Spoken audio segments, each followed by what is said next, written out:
तो देखिए बच्चों, आज हम प्रश्नावली 16.2 का सवाल नंबर 4 पढ़ेंगे। देखो प्रश्नावली 16.2 में क्या क्या दिया है। इसमें दिया ये सवाल है, उसको पढ़ लेते हैं पहले कि दो लंबवृत्तीय बेलनों की त्रिज्याओं का अनुपात दिया है 2:3 और ऊंचाइयों का अनुपात दिया है 5:4। तो दोनों बेलनों के वक्रपृष्ठीय क्षेत्रफल और आयतनों का अनुपात याद करना है। ठीक है ना। तो अनुपात अनुपात दिया है, तो हमने सबसे पहले जो दिया है ना उसको यहाँ लिख लिया है। तो हमने लिखा है कि बेलन की त्रिज्या हमने मान ली R1 और R2, तो उनका अनुपात कितना मान लिया हमने कि R1/R2 बराबर 2:3। ये दिया है ना अनुपात 2:3, तो अनुपात का मतलब बट्टे होता है ना। तो इसलिए मैंने क्या लिख लिया हमने कि R1/R2 बराबर 2/3। ऊंचाइयों का अनुपात क्या दिया है 5:4, तो हमने ऊंचाइयां मान ली H1 और H2, तो अनुपात का मतलब फिर से बट्टे, तो H1/H2 क्या हो गया 5/4 हो गया। अब हमारे पास H1 और H2 भी है, R1 और R2 भी है। अब हमसे पूछ क्या रहा है उसको हल कर लेंगे। वो हमसे पूछ रहा है वक्र पृष्ठों का अनुपात और आयतनों का अनुपात। ठीक है ना। तो देखो वक्र पृष्ठों का अनुपात, तो सबसे पहले चूंकि वक्र पृष्ठ का अनुपात, अनुपात का मतलब भाग, तो इसका मतलब क्या होगा पहला वाला वक्र पृष्ठ बट्टे दूसरा वाला वक्र पृष्ठ, क्योंकि दो त्रिज्या है ना, दो ऊंचाई है, इसका मतलब दो बेलन है। ठीक है। तो इसका मतलब पहले बेलन का वक्र पृष्ठ बट्टे दूसरे बेलन का वक्र पृष्ठ। तो इसका मतलब क्या हो गया, पहले बेलन के लिए 2πRh और दूसरे का भी 2πRh, क्योंकि वक्र पृष्ठ तो ये होता है। लेकिन पहले में क्या है त्रिज्या R1, तो हमने R1 लिख लिया और H1 लिख लिया, इसमें R2 लिख लिया, इसमें H2 लिख लिया। अब देखो क्या करेंगे, आगे हल कर लेंगे इसको। देखो 2π से 2π कट गया, R1/R2 है ना, दिख रहा है ना आपको R1/R2। इसका मान कितना है 2/3 और H1/H2 इसका मान कितना है 5/4। काट लो, कुछ कट रहा है तो ये कट गया, तो इसका मतलब कितना हो गया 5/3 दूनी 6 हो गया ना। तो इसका मतलब अनुपात का मतलब बट्टे होता है, तो बट्टे का मतलब अनुपात हो गया, तो हम क्या लिख सकते हैं 5:6 लिख सकते हैं। आ गया ना वक्र पृष्ठों का अनुपात। अब अगला अनुपात देखिए, अगला अनुपात पूछ रहा है आयतनों का, तो आयतन लिख लेंगे इसी प्रकार आयतनों का अनुपात। ठीक है ना।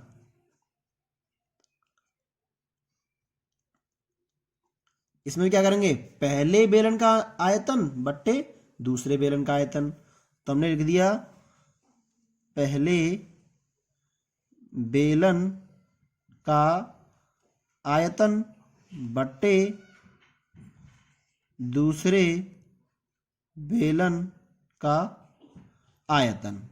तो पहले बेलन का आयतन क्या होगा πr²h बट्टे πr²h 1/2, क्योंकि पहले में 1/1, क्योंकि पहला वाला मानना था हमने और दूसरे वाले में 2/2।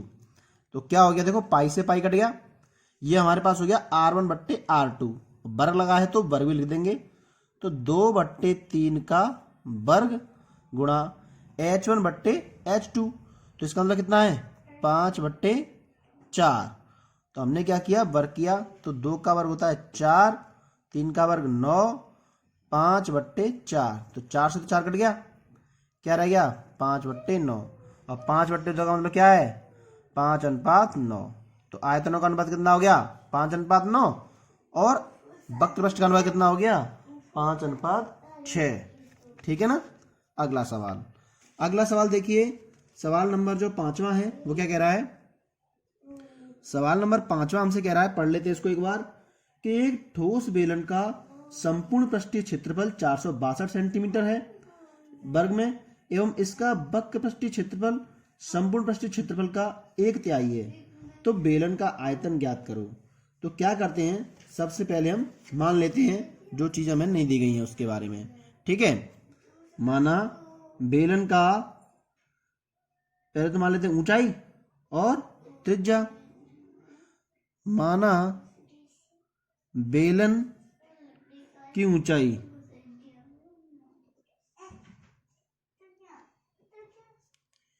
जो है h बराबर मान ली हमने, ठीक है ना, ऊंचाई बराबर h मान ली, और त्रिज्या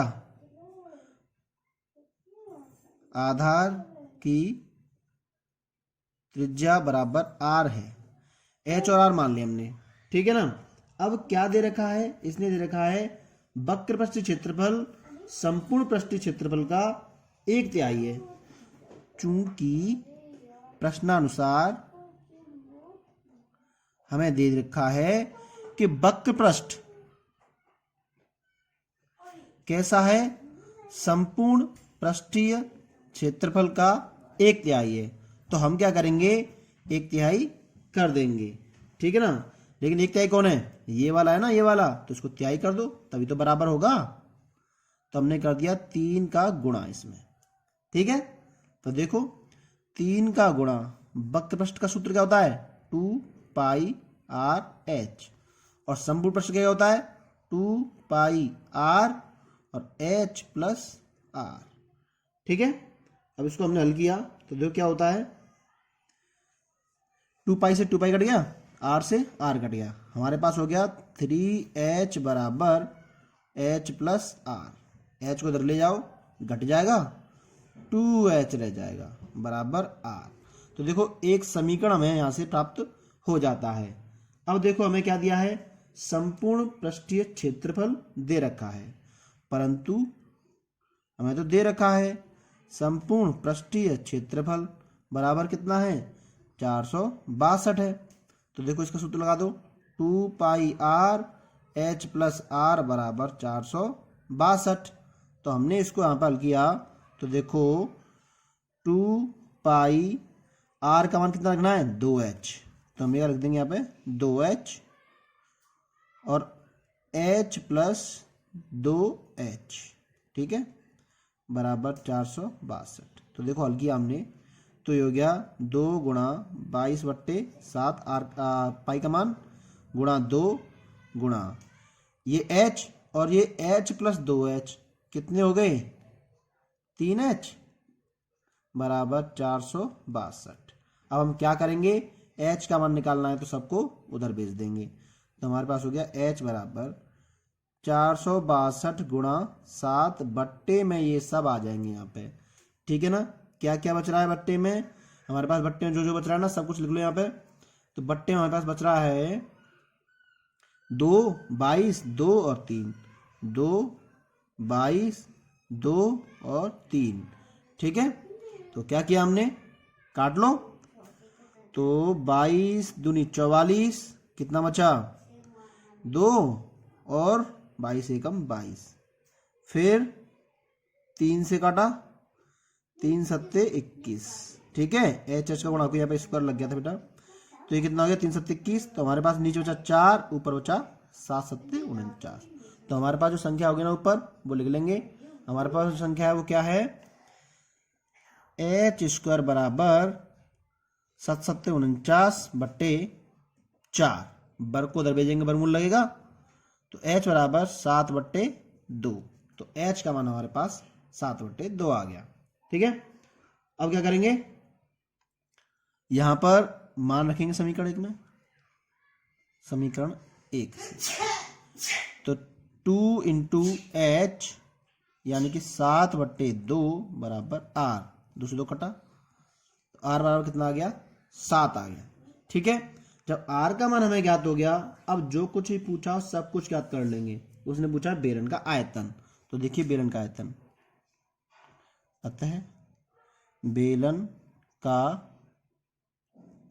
आयतन बराबर क्या होता है, πr²h, तो रख दो मान 22/7 गुणा 7 गुणा 7 गुणा 7/2, काट पीट करेंगे, 7 से 7 कटा, ये 2 से 11 बार कितने हो गए, 11 गुणा 7 सत्ते 49, तो गुणा कर दीजिए, 11 गुणा 7 सत्ते 49 में करेंगे तो 11 नम्मा 99 और 11 चौके 44, 44 और 9 53, तो इसका मतलब 553 सेंटीमीटर क्यूब या घन सेमी, ये क्या आ गया, ये बेलन का आयतन हमारे पास आ गया। ठीक है ना।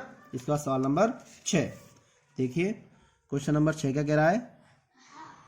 क्वेश्चन नंबर 6 कह रहा है कि एक बेलन का वक्र पृष्ठीय क्षेत्रफल 660 है, उसकी ऊंचाई 15 है, तो इसका आयतन ज्ञात करो। ठीक है, तो सबसे पहले जो चीजें नहीं है उन्हें मान लेंगे। माना बेलन की त्रिज्या बराबर r तथा ऊंचाई बराबर h है। और मैं क्या दे रखा है, चूंकि वक्र पृष्ठ कितना दे रखा है, 660, तो वक्र पृष्ठ होता क्या है, 2 पाई आर एच। ठीक है, अब 2 पाई आर एच कितनी हो गई हमारी, 660 हो गई। लेकिन h बराबर तो उन्होंने दे दिया है कि ऊंचाई तो 15 है, तो रख देंगे ना यहाँ पे हम 2 गुणा 22/7 गुणा आर गुणा h कितना है, 21 नहीं 15, तो 15। ठीक है, बराबर 660। तो r का मान निकाल लेंगे, सबको उधर भेजेंगे। r बराबर 660, ये भाग की चीज गई गुणा में, बाकी आ गई भाग में, 2 गुणा 22 गुणा 15, तो इसका मतलब काट लेंगे। ठीक है, तो हमने काटा, 22 तिया 66, 0, 15 दूनी 30 और 2 से कट गया 2, तो कितना रह गया, खाली 7। अब हमारे पास 7 आ गया। तो फिर क्या करेंगे, अब हमें आयतन ज्ञात करना है। अतः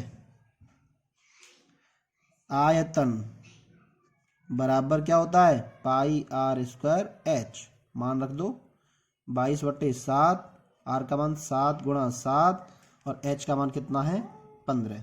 तो देखो ये काटा तो कितना हो गया, 22 गुणा 15, 7 कितने होते हैं, 105, 105 में गुणा कर दो 22 का, अभी देखो आंसर आएगा।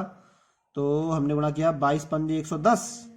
ठीक है, 110 की 0, हासिल लगी 11, 22 एकम 22, 0 की 0, 0 और 11, 11, 11 की 1, हासिल लगी 1, तो 22 एकम 22 और 1 23, तो 2310 सेंटीमीटर क्यूब, ये क्या आ गया, आयतन आ गया किसका, बेलन का। ठीक है, अब देखो हमसे एक और सवाल पूछ रहा है, ये क्या पूछ रहा है, सवाल नंबर 7, ये हमसे पूछ रहा है कि बेलन का आयतन। देखिए क्वेश्चन नंबर 7, बेलन का आयतन दिया है 30 पाई और आधार का क्षेत्रफल दिया है 6 पाई, तो बेलन की ऊंचाई ज्ञात करो। ठीक है ना। माना बेलन की त्रिज्या हमने मान ली r तथा ऊंचाई h है, त्रिज्या और ऊंचाई हमने मान ली। ठीक है ना। अब हमें जो कुछ भी दिया है वो लिख लेंगे, परंतु दिया है हमें क्या दिया है कि आयतन, बेलन का आयतन कितना दिया है, 30 पाई। ठीक है, आयतन का सूत्र क्या होता है, पाई आर स्क्वायर एच। ठीक है ना, वो कितना है हमारा 30 और पाई, और हमें क्या दिया है, आधार का क्षेत्रफल। ठीक है ना। अब आधार का क्षेत्रफल क्या होता है, तो यहाँ लिख दे देंगे, चूंकि आधार कैसा होता है, वृत्ताकार होता है ना, तो आधार का क्षेत्रफल हमारे पास होता है पाई आर स्क्वायर। ठीक है, यही तो होता है, और पाई आर स्क्वायर उन्होंने दे रखा है 6 पाई।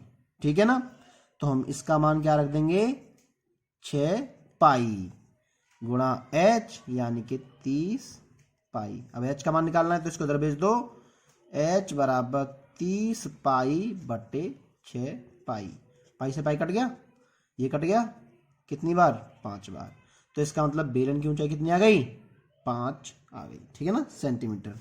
अतः बेलन की ऊंचाई, अतः बेलन की ऊंचाई बराबर 5 सेंटीमीटर। हो गया ना आंसर, कितना सरल था। ओके।